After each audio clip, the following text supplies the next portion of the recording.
Hello students, welcome to ITI electrician academy Sultanpur. ITI electrician academy Sultanpur के online portal पर आप सबका हार्दिक स्वागत है।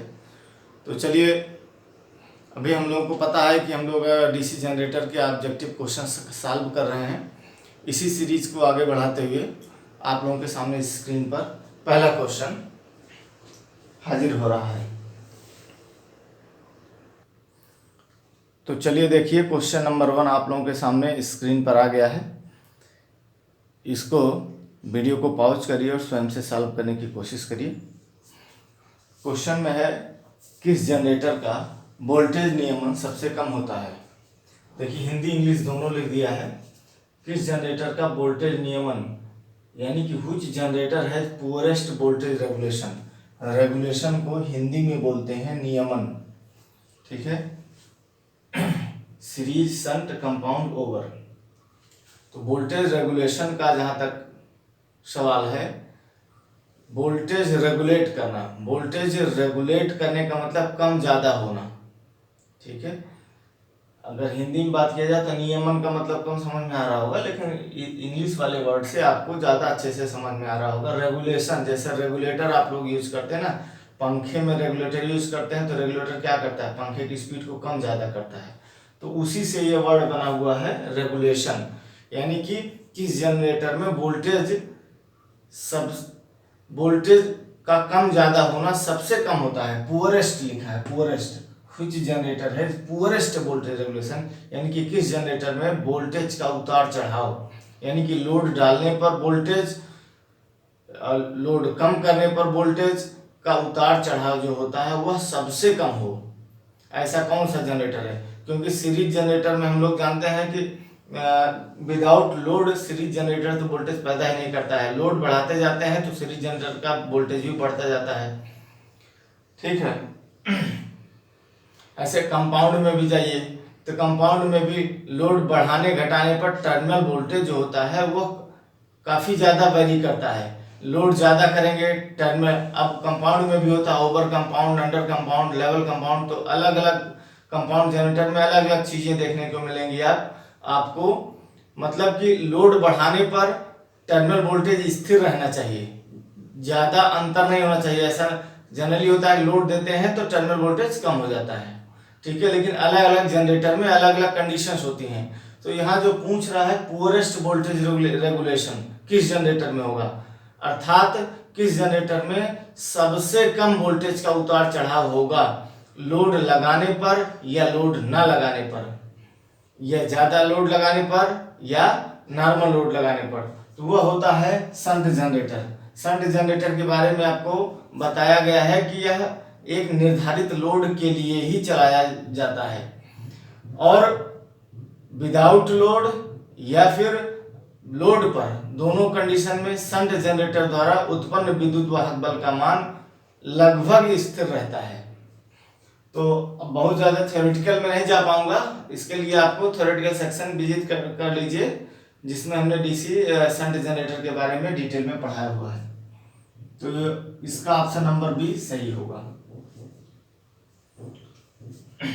चलिए नेक्स्ट क्वेश्चन आप लोगों के सामने।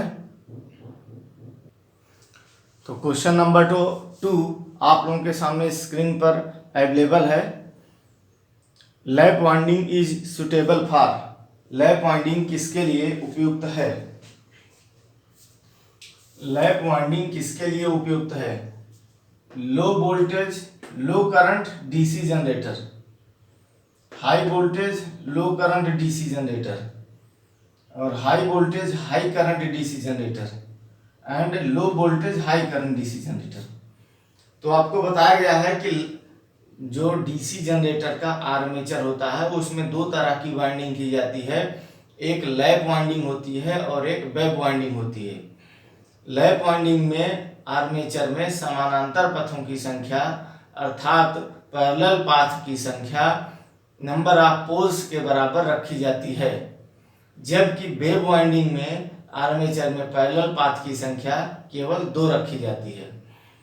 तो डिटेल्स में आपको बताया गया है कि अधिक करंट और लो वोल्टेज लेने के लिए लैप वाइंडिंग किया जाता है, क्योंकि लैप वाइंडिंग में समानांतर पथों की संख्या, करंट निकलने के लिए समानांतर पथों की संख्या अधिक होती है।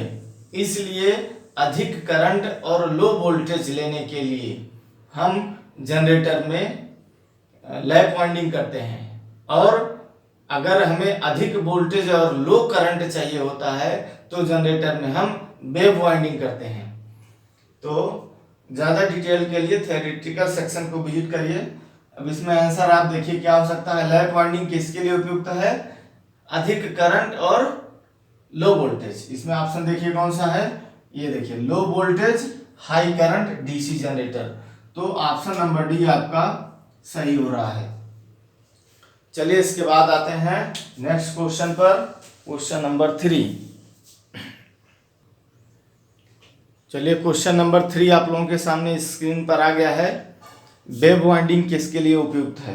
पिछला क्वेश्चन था कि लैप वाइंडिंग किसके लिए उपयुक्त है, उसी से रिलेटेड दूसरा क्वेश्चन भी आ गया कि वेव वाइंडिंग किसके लिए उपयुक्त है। तो क्या है? निम्न वोल्टेज निम्न धारा के डीसी जनरेटर, उच्च वोल्टेज उच्च धारा के डीसी जनरेटर, उच्च वोल्टेज निम्न धारा के डीसी जनरेटर, और निम्न वोल्टेज उच्च धारा के डीसी जनरेटर। तो आपको बताया गया अभी थोड़ी देर पहले कि वेव वाइंडिंग में आर्मेचर में केवल 2 समानांतर पथ होते हैं, अर्थात करंट निकलने के रास्ते केवल 2 ही होते हैं, जबकि लैप वाइंडिंग में नंबर ऑफ पोल के बराबर होते हैं। तो करंट निकलने के रास्ते कम हैं, अर्थात कम करंट और ज़्यादा वोल्टेज लेने के लिए हम वेव वाउंड जनरेटर का प्रयोग करेंगे, क्योंकि करंट निकलने के 2 रास्ते हैं। इसलिए कौन सा? कम करंट और ज़्यादा वोल्टेज। अब इसमें मिला लीजिए, किसमें है कम करंट, माने निम्न धारा उच्च वोल्टेज, ये वाला ऑप्शन सी, उच्च वोल्टेज निम्न धारा। तो ऑप्शन नंबर सी आपका सही है। चलिए नेक्स्ट क्वेश्चन, इसके बाद क्वेश्चन नंबर 4। तो क्वेश्चन नंबर 4 देखिए, डीसी जनरेटर में डमी कुंडली का क्या उपयोग है? डमी कुंडली, तो जो ये डमी कुंडली लिखा हुआ है, यह रोटर को मैकेनिकल बैलेंस प्रदान करने के लिए लगाई जाती है। रोटर में जब अधिक लोड पड़ने पर जब रोटर कंपन वगैरह करने लगता है तो उसको दूर करने के लिए डमी कुंडली का उपयोग किया जाता है। और अर्थात ऐसा कह सकते हैं आप कि रोटर को यांत्रिक संतुलन प्रदान करने के लिए, मैकेनिकल बैलेंस प्रदान करने के लिए डमी कुंडली का उपयोग किया जाता है। और डमी कुंडली का कोई भी इलेक्ट्रिकल कनेक्शन नहीं होता है कहीं पर भी, ठीक है ना। तो यह डमी कुंडली रोटर पर स्थापित की जाती है, और इसका कोई भी इलेक्ट्रिकल, रोटर बोल दिया मैंने, डीसी जनरेटर में रोटर को आर्मेचर बोला जाता है। तो आर्मेचर पर डमी कुंडली स्थापित की जाती है, और इसका कोई भी किसी भी प्रकार का इलेक्ट्रिकल कनेक्शन नहीं होता है। बस यह रोटर को यांत्रिक संतुलन, यानी कि जब अधिक लोड पड़ने पर रोटर कंपन वगैरह करने लगता है तो उसको बैलेंस प्रदान करने के लिए डमी कुंडली का उपयोग किया जाता है। तो ऑप्शन नंबर बी आपका सही है, रोटर के लिए यांत्रिक संतुलन प्रदान करना। इसके बाद नेक्स्ट क्वेश्चन, क्वेश्चन नंबर 5 आप लोगों के सामने स्क्रीन पर है। इसको ध्यान से देखिए और सॉल्व करिए, बहुत ही इजी है ये तो। An electrical generator is a machine which convert, एक इलेक्ट्रिकल जनरेटर एक मशीन है जो कन्वर्ट करती है। क्या कन्वर्ट करती है? Electrical generator is a machine. Electrical generator क्या होता है? कौन सी मशीन होती है जो क्या कन्वर्ट करती है? इलेक्ट्रिकल जनरेटर को हम क्या करते हैं? मैकेनिकल सप्लाई देते हैं प्राइम मूवर के थ्रू। प्राइम मूवर जब आर्मेचर को घुमाता है तो उसके बदले हमको क्या मिलता है? बिजली मिलती है। तो यानी कि मैकेनिकल एनर्जी को वह इलेक्ट्रिकल एनर्जी में कन्वर्ट करता है। तो इसमें ऑप्शन नंबर डी वाला सही होगा, mechanical energy to electrical energy. तो ये ऑप्शन नंबर डी आपका सही है। बहुत इजी था, इसमें तो कुछ समझाना नहीं था। चलिए नेक्स्ट क्वेश्चन, क्वेश्चन नंबर 6 देखिए, जनरेटर में गतिशील प्रेरित ईएमएफ किसके अनुसार उत्पन्न की जाती है?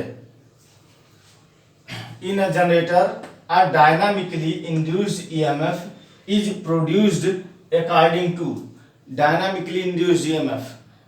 इसके पहले भी मैं समझा चुका हूं, दो प्रकार से ईएमएफ इंड्यूस्ड होता है। इंड्यूस्ड मतलब प्रेरित होता है, एक डायनामिकली और एक स्टैटिकली।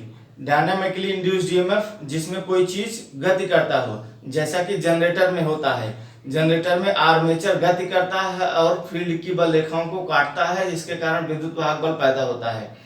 तो जनरेटर में जो डीसी जनरेटर में विद्युत वाहक बल होता है वह डायनामिकली इंड्यूस्ड ईएमएफ होता है, जबकि स्टैटिकली इंड्यूस्ड ईएमएफ आपको देखने को मिलेगा ट्रांसफार्मर में। जैसा कि ट्रांसफार्मर की प्राइमरी वाइंडिंग पे सप्लाई लगाते हैं, सेकेंडरी वाइंडिंग उससे इलेक्ट्रिकली कनेक्ट नहीं होती है, फिर भी सेकेंडरी में विद्युत वाहक बल पैदा हो जाता है। तो इस तरह से उत्पन्न विद्युत वाहक बल इस तरह से उत्पन्न विद्युत वाहक बल स्टैटिकली इंड्यूस्ड ईएमएफ की श्रेणी में आएगा।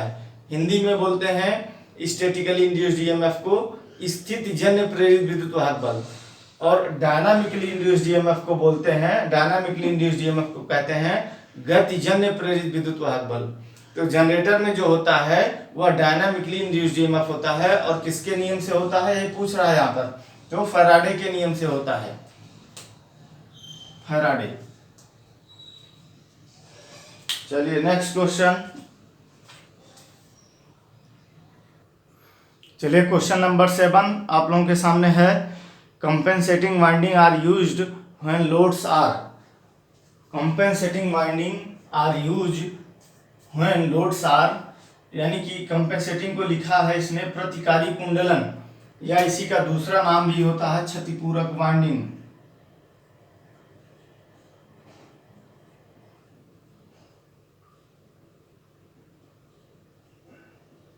क्षतिपूरक वाइंडिंग अलग अलग किताबों में अलग अलग नाम देखने को मिलता है, लेकिन इंग्लिश में नाम सेम ही होता है। इसीलिए बोलते हैं ना कि इंग्लिश वाला पैटर्न जरूर पढ़ के रखना चाहिए। हिंदी में कहीं कुछ भी लिख दे, किसी बुक में कुछ लिख देता है, किसी बुक में कुछ लिख देता है, लेकिन इंग्लिश का टर्म एक ही होता है, कंपेंसेटिंग वाइंडिंग। तो कंपेंसेटिंग वाइंडिंग का प्रयोग कब किया जाता है? आपको पढ़ाया गया था आर्मेचर रिएक्शन पढ़ाते समय, विचुंबकन प्रभाव को अर्थात डीमैग्नेटाइजिंग इफेक्ट को दूर करने के लिए कंपेंसेटिंग वाइंडिंग का प्रयोग किया जाता है। कंपेंसेटिंग वाइंडिंग जो होती है आर्मेचर जो फील्ड पोल होते हैं, फील्ड पोल के ऊपर ही लपेटी जाती है और आर्मेचर के साथ श्रेणी क्रम में जोड़ी जाती है। तो प्रतिकारी कुंडलन प्रयोग होता है जब क्या होता है, हैव स्मॉल फ्लक्चुएशन, जब फ्लक्चुएशन कम हो रहा हो। फ्लक्चुएशन का मतलब थोड़ा सा वोल्टेज कम ज्यादा हो रहा हो। दूसरा है फ्लक्चुएशन ऑफ ऑल काइंड, सभी प्रकार के फ्लक्चुएशन पर, सभी फ्लक्चुएशन मतलब उतार चढ़ाव, सभी प्रकार के उतार चढ़ाव पर। स्टेडी मतलब स्थिर रहता हो, वोल्टेज स्थिर रहता हो, कोई उतार चढ़ाव ना हो रहा हो।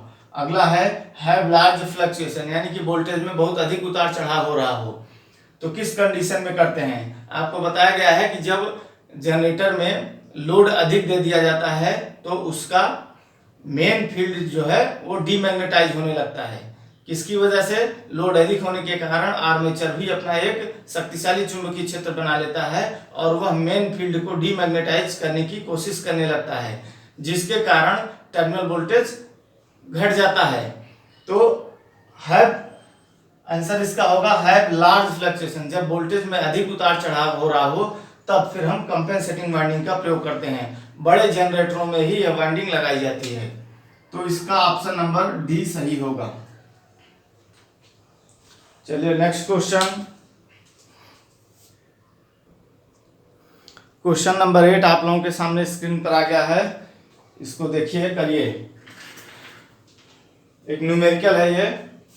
4 pole lap wound DC generator has the following details, मतलब 4 पोल का लैप वाउंड डीसी जनरेटर है जिसका डिटेल दिया गया है। फ्लक्स 0.07 वेबर प्रति पोल, स्पीड 900 आरपीएम पे चल रहा है। आर्मेचर में जो कंडक्टर है, चालक तार भरे गए हैं, वो 440 हैं। पूछ रहा है what is the generated EMF, generated EMF क्या होगा, माने कि उत्पन्न विद्युत वाहक बल क्या होगा। तो फार्मूला वही लगा दीजिए आप, E बराबर जनरेटर द्वारा उत्पन्न विद्युत वाहक बल का फार्मूला होता है E बराबर phi Z N upon 60 into P by A बराबर फाई आपको दिया गया है 0.07 इंटू जेड जो होता है वो नंबर ऑफ कंडक्टर होता है आर्मेचर में, तो 440, और एन जो होता है वह आर स्पीड होता है जनरेटर की आरपीएम में। तो स्पीड दिया गया है 900 बटा 60 इंटू ए है आर्मेचर में पैरेलल पाथ की संख्या। लैप वाउंड में ए बराबर होता है पी, तो लैप वाउंड में ये क्योंकि लैप वाउंड है तो ए बराबर पी, कितने पोल हैं, 4 पोल हैं, तो 4 पैरेलल पाथ भी होंगे इसमें। अब इसको आप सॉल्व कर लीजिए, 4 से काट दिया हमने इसको, ये 110 बचा, इसका 0 काट दिया, और 3 दूना 6 3 त्रिका 9 30 हो गया, 2 से काट दिया, ये हो गया 15। अब गुणा कर दिया हमने तो हो गया 0.07 इंटू 110 इंटू 15, इतने का गुणा होना है, तो बराबर आ जाएगा 15 से 7 में गुणा कर दीजिए, 15 छक्का 90, 15 सत्ते 105 और 2 अंक पे दशमलव लग जाएगा, तो 1.05 इंटू 110। अब 110 से इसमें गुणा कर दीजिए तो कितना आएगा, 110 से इसमें गुणा करिए तो 11 से इसमें 11 पचे 55 के 5 हासिल 5, यहाँ 5 आ गया, 11 पचे 55 और ये 0 बढ़ा दिया, 2 अंक पे दशमलव रख दिया, 555.50 वोल्ट। कोई ऑप्शन है क्या इसमें, 555,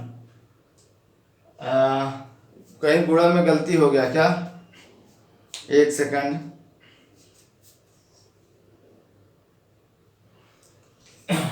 कैलकुलेशन में एक जगह मिस्टेक हो गया, ये हटा दीजिए, फिर से करिए। देखिए गलती कहाँ की, हम पी का वैल्यू नहीं रखे थे, पी माने पोल का वैल्यू, फाई का वैल्यू, फिर से वही करिए, फाई का वैल्यू दिया गया है हमारा 0.07 रख दिया,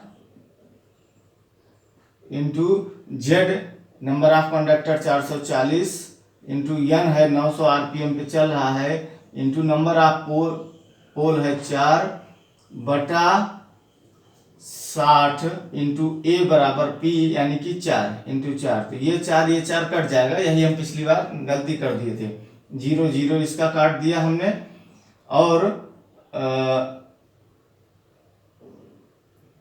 6 1 के 6 ये हो जाएगा, 6 के 6 3 और 3 30 6 5 30 15 बचा। अब 15 से इसमें गुणा कर दीजिए, 15 छक्का 90, 15 सत्ते 105, 2 अंक पे दशमलव है, 2 अंक पे दशमलव लगा दिया, 1.05 इंटू 440। अब 440 में इससे गुणा करना है 1.05 से, इसको गुणा कर लीजिए, गुणा करके डायरेक्ट रखिए, बिना गुणा करने लगेंगे तो समय लगेगा, बिना मतलब का टाइम वेस्ट होगा।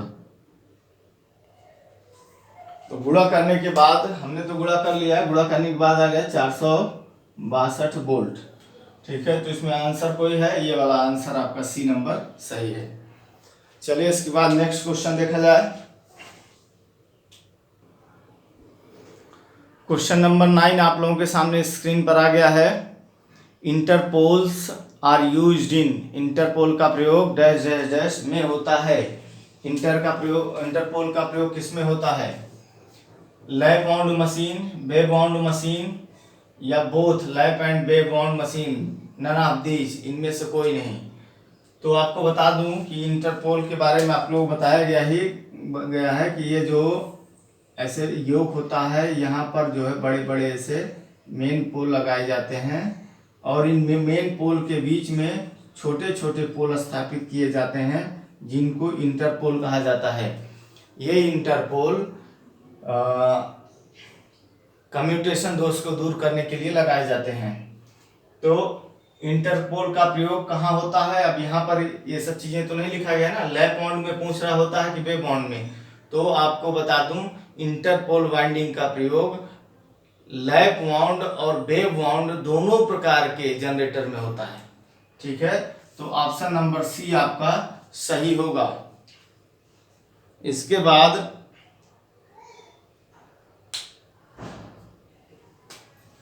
इंटरपोल जो होते हैं, ये जो होता है हमारा इंटरपोल,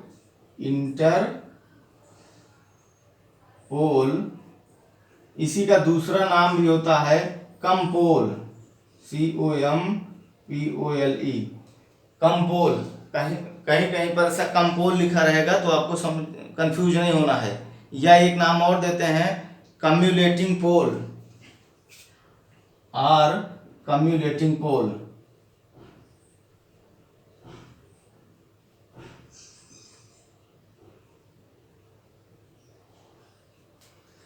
इंटरपोल और कंपोल और कम्युलेटिंग पोल, याद रखिएगा इसको। चलिए इसके बाद next question number 10। Question number 10 आप लोगों के सामने स्क्रीन पर आ चुका है। डिस्ट धारा वाले डीसी जनित्र में कम्यूटेटर का प्रयोग किस रूप में होता है? डिस्ट धारा वाले एक डीसी जनित्र में, डीसी जनरेटर में कम्यूटेटर का प्रयोग किस रूप में होता है? कम्यूटेटर, जैसा कि आपको हमने बताया है थ्योरेटिकल सेक्शन में, जब आर्मेचर घूमता है तो वह मेन फील्ड की बल रेखाओं को काटता है, जिसके कारण आर्मेचर में विद्युत वाहक बल पैदा होता है। इस तरह से जो विद्युत वाहक बल उत्पन्न होता है वह अल्टरनेटिंग स्वभाव वाला होता है, अर्थात एसी टाइप का होता है। लेकिन आउटपुट लेने के आधार पर, आउटपुट लेने की विधि के आधार पर हम उसे एसी या डीसी बना लेते हैं। अगर हम कम्यूटेटर लगा करके आउटपुट लेते हैं तो वह एसी जो है डीसी में कन्वर्ट हो जाता है। अगर हम स्लिप रिंग लगा करके उस सप्लाई को बाहर लेते हैं तो वह एसी की एसी ही बाहर आ जाती है। यानी कि आर्मेचर जो उत्पन्न करता है वह एसी सप्लाई होती है, कम्यूटेटर लगा करके हम उसे डीसी में कन्वर्ट कर लेते हैं। तो वही पूछ रहा है कि कम्यूटेटर का प्रयोग किस रूप में होता है? इन्वर्टर के रूप में, रेक्टिफायर के रूप में, कलेक्टर के रूप में, शॉर्ट सर्किट के रूप में। ये ऑप्शन तो बिल्कुल गलत है, बी, सी और डी। इन्वर्टर का काम तो करता नहीं है। इन्वर्टर आप लोग जानते हैं घरों में लगा होता है, बैटरी से चलता है, इलेक्ट्रिकल सप्लाई से चार्ज करता है बैटरी को, वो अलग चीज हो गई।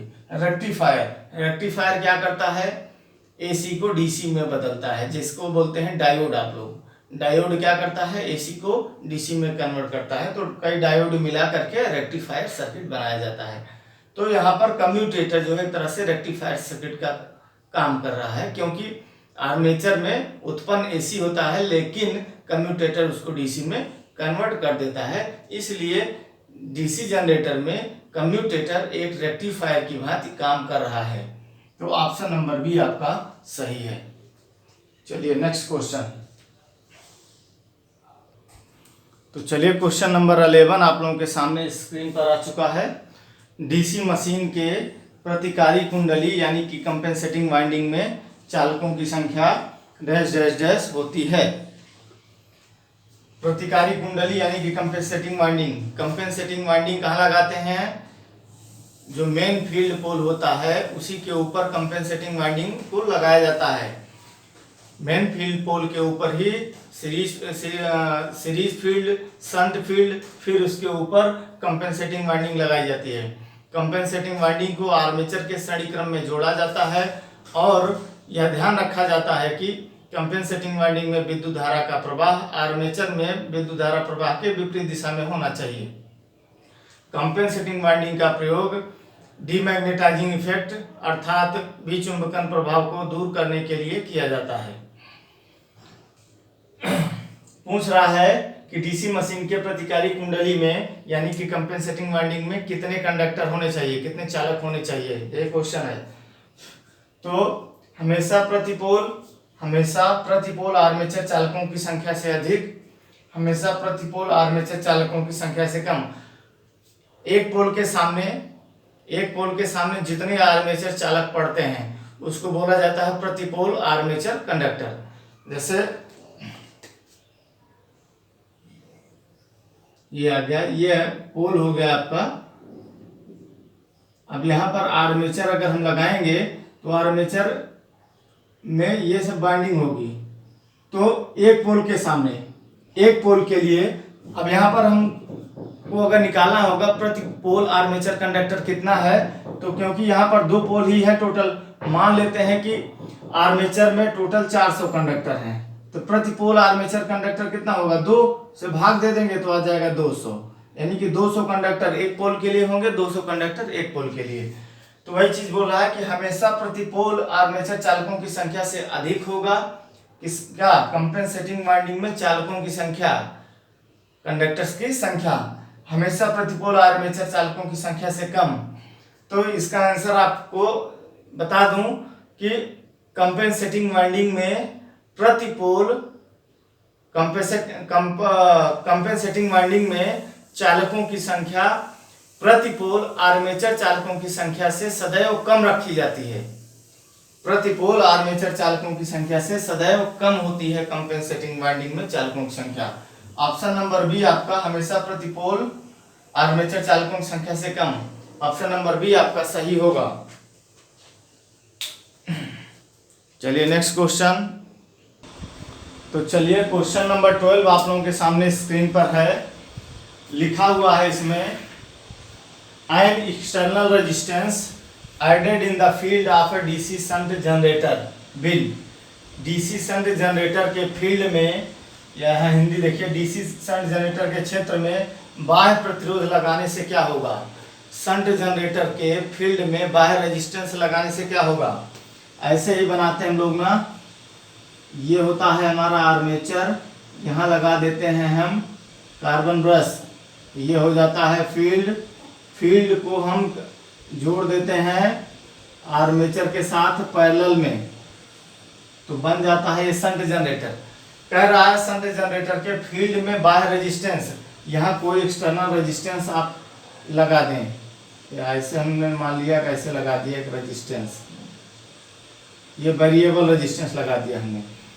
तब क्या होगा, रेजिस्टेंस लगा देने से जो हमारा फील्ड है इसको जाने वाला करंट का मान कम हो जाएगा, जिसके कारण फील्ड का एक्साइटेशन घट जाएगा। फील्ड का एक्साइटेशन घट जाने के कारण आर्मेचर द्वारा कट होने वाले फ्लक्स का मान कम हो जाएगा, जिसके कारण आर्मेचर द्वारा उत्पादित विद्युत वाहक बल का मान घट जाएगा। तो इसका आंसर क्या सही होना चाहिए, जनरेटर की गति में वृद्धि, जनरेटर की वोल्टता में वृद्धि, गलत, वोल्टता में वृद्धि नहीं होगी, जनरेटर की वोल्टता में कमी, ऑप्शन नंबर सी आपका सही है। तो चलिए बस ठीक है, आधे घंटे की क्लास हो गई है, आज के लिए बस इतना ही। नेक्स्ट वीडियो में मिलते हैं आपसे अच्छे अच्छे क्वेश्चंस लेकर के, और अगर हमारा पढ़ाना आपको पसंद आया हो तो लाइक एंड शेयर जरूर करिए, ताकि खूब सारे सब्सक्राइबर हमारे भी हो जाएं, और फिर हमारा और भी उत्साह बढ़े और हम और भी अच्छे अच्छे क्लासेज आप लोगों को दें। ठीक है, बेस्ट ऑफ लक।